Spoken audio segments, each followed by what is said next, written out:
Lévitique, chapitre 14. L'Éternel parla à Moïse, et dit, Ah, voici quelle sera la loi sur le lépreux, pour le jour de sa purification. On l'amènera devant le sacrificateur. Le sacrificateur sortira du camp, et il examinera le lépreux. Si le lépreux est guéri de la plaie de la lèpre, le sacrificateur ordonnera que l'on prenne, pour celui qui doit être purifié, 2 oiseaux vivants et purs, du bois de cèdre, du cramoisi et de l'hysope. Le sacrificateur ordonnera qu'on égorge l'un des oiseaux sur un vase de terre, sur de l'eau vive. Il prendra l'oiseau vivant, le bois de cèdre, le cramoisi et l'hysope, et il les trempera, avec l'oiseau vivant, dans le sang de l'oiseau égorgé sur l'eau vive. Il en fera 7 fois l'aspersion sur celui qui doit être purifié de la lèpre. Puis il le déclarera pur, et il lâchera dans les champs l'oiseau vivant. Celui qui se purifie lavera ses vêtements, rasera tout son poil, et se baignera dans l'eau, et il sera pur. Ensuite il pourra entrer dans le camp, mais il restera 7 jours hors de sa tente. Le 7e jour, il rasera tout son poil, sa tête, sa barbe, ses sourcils, il rasera tout son poil. Il lavera ses vêtements, et baignera son corps dans l'eau, et il sera pur. Le 8e jour, il prendra 2 agneaux sans défaut et une brebis d'1 an sans défaut, 3/10 d'un épha de fleur de farine en offrande pétrie à l'huile, et un log d'huile. Le sacrificateur qui fait la purification présentera l'homme qui se purifie et toutes ces choses devant l'Éternel, à l'entrée de la tente d'assignation.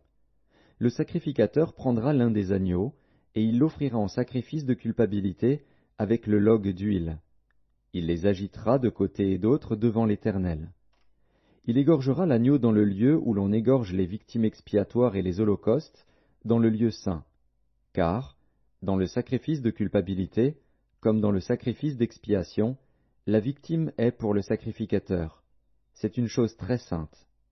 Le sacrificateur prendra du sang de la victime de culpabilité, il en mettra sur le lobe de l'oreille droite de celui qui se purifie, sur le pouce de sa main droite et sur le gros orteil de son pied droit. Le sacrificateur prendra du log d'huile, et il en versera dans le creux de sa main gauche.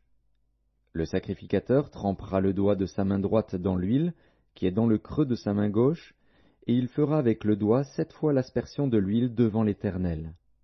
Le sacrificateur mettra de l'huile qui lui reste dans la main sur le lobe de l'oreille droite de celui qui se purifie, sur le pouce de sa main droite et sur le gros orteil de son pied droit, par-dessus le sang de la victime de culpabilité.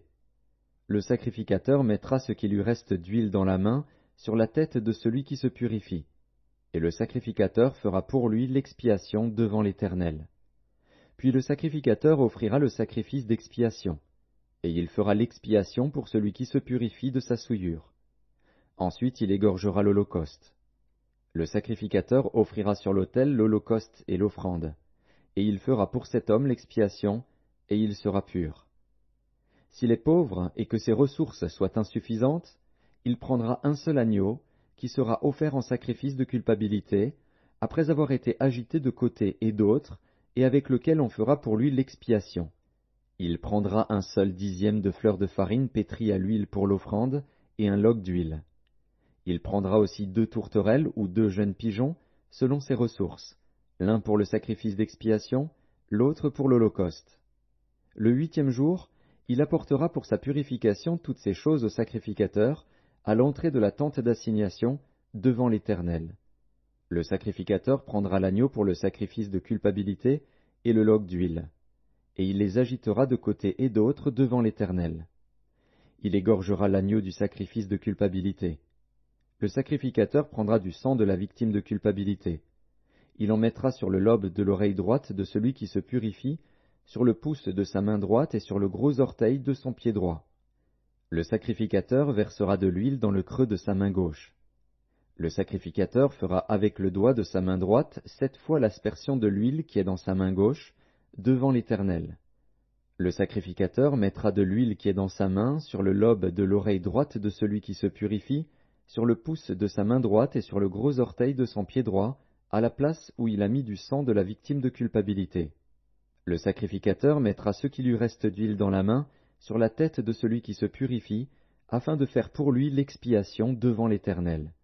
Puis il offrira l'une des tourterelles ou l'un des jeunes pigeons qu'il a pu se procurer, l'un en sacrifice d'expiation, l'autre en holocauste, avec l'offrande.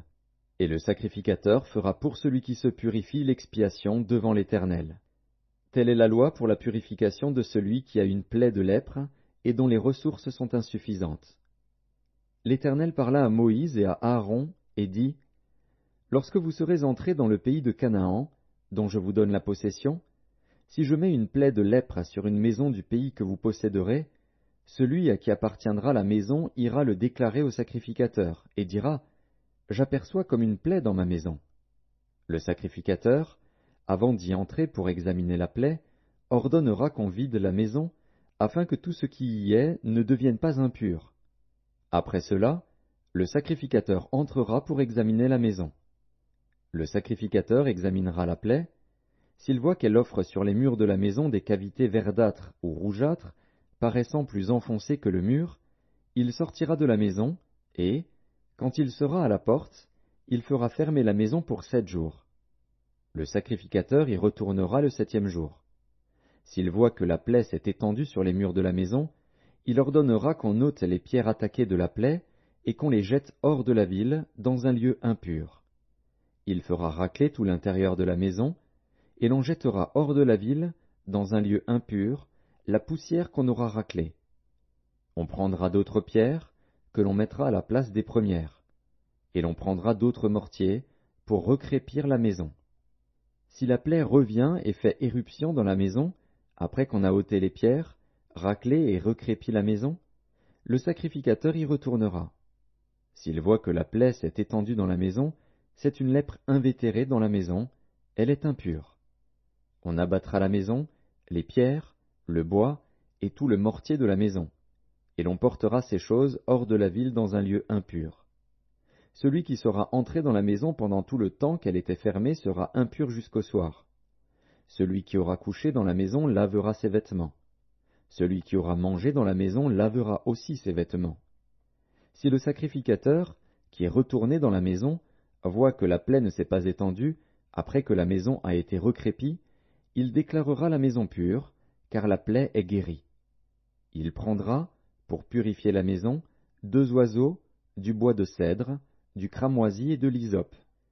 Il égorgera l'un des oiseaux sur un vase de terre, sur de l'eau vive. Il prendra le bois de cèdre, l'hysope, le cramoisi et l'oiseau vivant. Il les trempera dans le sang de l'oiseau égorgé et dans l'eau vive, et il en fera 7 fois l'aspersion sur la maison. Il purifiera la maison avec le sang de l'oiseau, avec de l'eau vive, avec l'oiseau vivant, avec le bois de cèdre, l'hysope et le cramoisi. Il lâchera l'oiseau vivant hors de la ville, dans les champs. C'est ainsi qu'il fera pour la maison l'expiation, et elle sera pure. Telle est la loi pour toute plaie de lèpre et pour la teigne, pour la lèpre des vêtements et des maisons, pour les tumeurs, les dartres et les taches. Elle enseigne quand une chose est impure et quand elle est pure. Telle est la loi sur la lèpre.